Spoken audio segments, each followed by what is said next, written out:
What are you related to her? Tess said.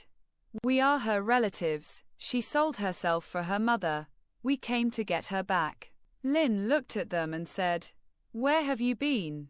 When she was whipped. She lost her girlishness, like a toy. Anyone played with her, heard her scream, saw her cry. Tess said in a tone that showed she was getting angry. You are not. You are very kind. The kind of entertainment you made for people and yourself, you know, Haru. Mary took her hand and said, Listen, we don't have time for this. Her mother did this without our knowledge. We will come to her service later. She broke her promise. You once said she was dying for the entertainment of others. Please tell us who you sold her to and where her address is. At least we can keep what is left of her safe. He smiled at Mary and said, Okay, ma'am, 20 East 37th Street. A villa with cream stones. The owner's name is Abraham. Of course his wife bought it from me. I sold it to him for $100,000.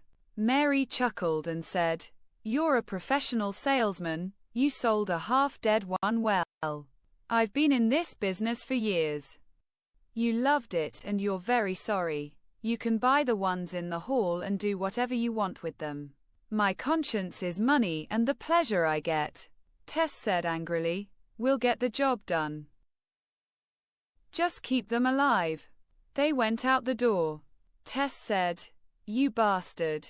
It's a shame he gave the girl's address and the girl wasn't with him or I would have been in trouble. After a while they left the club.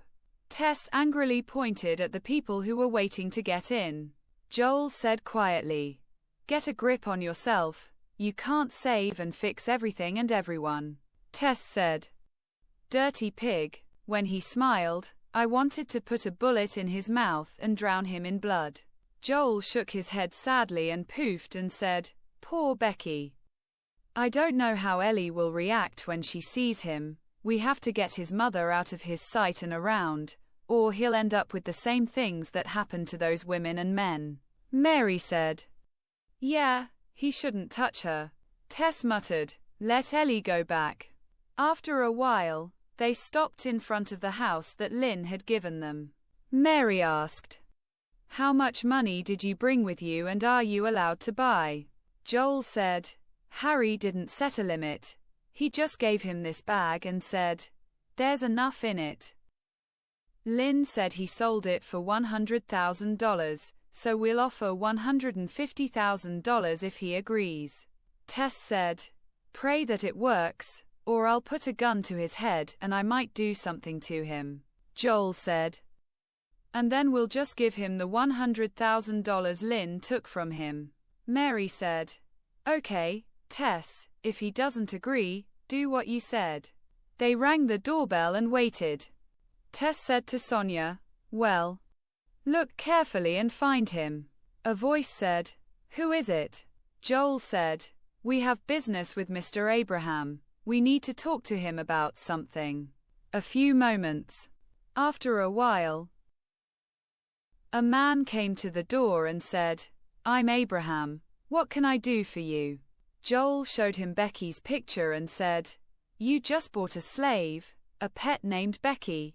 We want to buy her from you. For $150,000. Abraham said after a while, Becky, I don't know. How many pets like this girl have we bought? Mary said, You don't own that pet, you didn't buy it yourself. But your wife bought it for your son.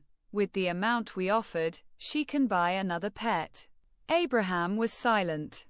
Suddenly, the sound of guns being released from the safe brought him to himself. He was forced to invite Joel and the others into the house, and took them to the room where his son and Petter were.